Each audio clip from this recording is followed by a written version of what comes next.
बात हो रही है हकीम साहब की काविशों की और इजलास चल रहा है हमदर्द मजलिस शूरा का। अगले जो हमारे स्पीकर हैं, हमारे डिप्टी स्पीकर भी हैं। उससे पहले मैं मुख्तसरन एक आपसे ज़ाती तजुर्बा हमदर्द के हवाले से शेयर करना चाहता हूँ। हमदर्द का मेरा पहला तारुफ़ तो जो था वो एक बच्चे के तौर पे हुआ था। हमदर्द नौनिहाल और हमदर्द की किताबें लिखने पढ़ने का काफ़ी शौक़ था। फिर जब मैं यूरोप से वापस आया तो उस दौरान यहाँ पे एक थिंक टैंक था, मिलत थिंकर्स फोरम, जिसको मैं हेड कर रहा था। तो डिफरेंट जो डिफेंस स्ट्रेटेजिक नौइयत के मामला थे उसके ऊपर हम सेमिनार्स वगैरह करके अपनी जो सिफारशात है वो हुकूमत पाकिस्तान को भेजा करते थे। उस ज़मन में मुझे याद है अली बुखारी साहब से हमारी पहली मुलाकात हुई थी, और जो चीज़ मुझे बड़ी मुतासिर कुन लगी, हम यूरोप अमेरिका में तो देखते हैं, पाकिस्तान में थोड़ा कम देखते हैं, हमदर्द के अंदर आज भी हकीम साहब की इंस्टिल्ड वही वैल्यूज़ हैं। सुनते ही अली साहब ने कहा ये तो इतना ज़बरदस्त काम है, हमदर्द शूरा भी इसका हिस्सा बने। आम तौर पे हमारे क्या होता है, बदकिस्मती से कोलैबोरेशन यानी मिल के आगे चलने की उस तरह की सोच नहीं होती। तो बहरहाल उसका नुक्ता नज़र था कि पीछे मुड़ के नहीं देखा। हमदर्द माशाल्लाह दिन दुगनी रात चुगनी तरक्की करता रहा, जिसमें सादिया राशिद साहिबा की क़यादत तो है ही है, लेकिन मैं समझता हूँ अगर अली बुखारी साहब का नाम ना लिया जाए तो ये थोड़ी सी नाइंसाफ़ी होगी। अब अगले हमारे स्पीकर हैं जी जनाब क़य्यूम निज़ामी साहब। किसी तारुफ़ के मोहताज नहीं है और इतने कादिरुल कलाम है कि चंद मिनटों में अपना मतलब बड़ी खूबसूरती से बयान कर सकते हैं। आइए।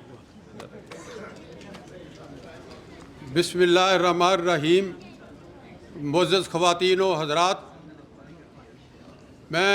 मुझे बड़ी दिली आज मुसरत हो रही है और ये मेरे लिए बड़े एज़ाज़ की बात है कि हम सब ने आज नौनिहाल असम्बली में शिरकत की है। हम अपनी जो सियासी असम्बलियाँ हैं वो भी देखते हैं, लेकिन आज हमने बच्चों की असम्बली देखी है। क्या मज़ा आया, क्या लुत्फ़ आया है। ना चीहो पकार, ना कोई शोर, ना होगा। क्या वक़ार का ख्याल रखा है उन्होंने पाकिस्तान की साख का बच्चों ने। मैं बच्चों को मुबारकबाद पेश करता हूँ दिल की गहराइयों से। उनके वालदैन को मुबारकबाद पेश करता हूँ और उनकी इसातिज़ा को जिन्होंने तैयार किया है उनको। हकीम सईद शहीद, मैं समझता हूँ कि शहीद जो है वो ये अल्लाह कहता है कि वो ज़िंदा हैं, और मेरा दिल गवाही देता है कि आज उनकी रूह जो है वो यहाँ पर मौजूद है हकीम सईद साहब की। वो देख रही है और वो खुश हो रहे हैं कि उन्होंने जो फूल उगाए थे वो आज तानावर दरख्त बन चुके हैं। और उनके जितने भी उनके सारे जो यूनिवर्सिटी हो या और नौनिहाल असम्बली हो या हमदर्द शूरा हो या और जितने भी उन्होंने काम शुरू किए, आज वो अरूज आगे जा रहे हैं माशाल्लाह। और इसके लिए मैं खराज तहसीन पेश करता हूँ सादिया राशिद साहबा, जो उनकी अजीम बेटी उनके रास्ते पर चल रही हैं। और हकीम सईद साहब के लिए मैं ये कहना चाहता हूँ कि वो सूरतें इलाही किस देश बस्तियाँ हैं, वो सूरतें इलाही किस देश बस्तियाँ हैं, अब देखने को जिनके आंखें तरसतियाँ हैं। 1947 में हकीम सईद साहब ने हिजरत की थी। ये हिजरत एक ज़मीन से दूसरी ज़मीन की तरफ हिजरत नहीं थी, बल्कि ये हिजरत एक फ़िक्री और नज़रियाती हिजरत थी।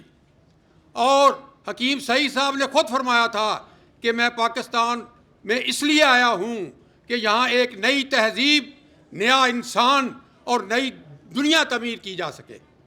इसी तरह फ़लस्तीन के बारे में आज हमारे फ़लस्तीन के भाइयों के खून से होली खेली जा रही है। हकीम सईद उम्र भर अशरफुल मखलूक़ात के मुकाम पर पूरे कद से खड़े रहे। महबूब खुदा के उसवा हसना पर अमल करते हुए अपनी सारी ज़िंदगी सिर्फ एक कमरे में बसर कर दी। मत सहली ने जानो, फिरता है फलक बरसों, तब खाक के पर्दे से इंसान निकलते हैं। बहुत शुक्रिया। बहुत शुक्रिया निज़ामी साहब। अब मैं साथ ही दावत देना चाहूँगा हमारे अगले मुकर्रर को, मेजर खालिद नसर साहब। और खालिद साहब जितनी देर में तशरीफ़ ला रहे हैं, हम दिल की गहराइयों से शुक्रिया अदा करते हैं ज़किया शाह नवाज़ साहिबा का कि आप तशरीफ़ लाईं, आपने आज की महफ़िल में शिरकत फरमा के हमें एक एजाज़ बख्शा। आज की तकरीब में हकीम सईद, बच्चों के कायद, बड़ों के रहनुमा शहीद हकीम मोहम्मद सईद, उनके बारे में काफ़ी बात हो गई है। मैं जो बात करूँगा वो आज की तकरीब नौनिहालों के हवाले से, कि आज की तकरीब जो है उसमें नौनिहालों ने जिस तरीके से अपनी परफॉर्मेंस दी, तकरीरें की, मुशायरा हुआ, शायरी सुनाई, और कमाल है। मैं कह रहा हूँ इस सब का क्रेडिट जो है वो हकीम सईद को जाता है। और मुझे ये लगता है कि हकीम सईद ने जो चिराग जलाया है उसकी रोशनी में हमारे नौनिहाल जो है काफ़ी तरक्की करेंगे, मुल्क का नाम रोशन करेंगे। दैट्स बहुत शुक्रिया खालिदा जमील साहिबा।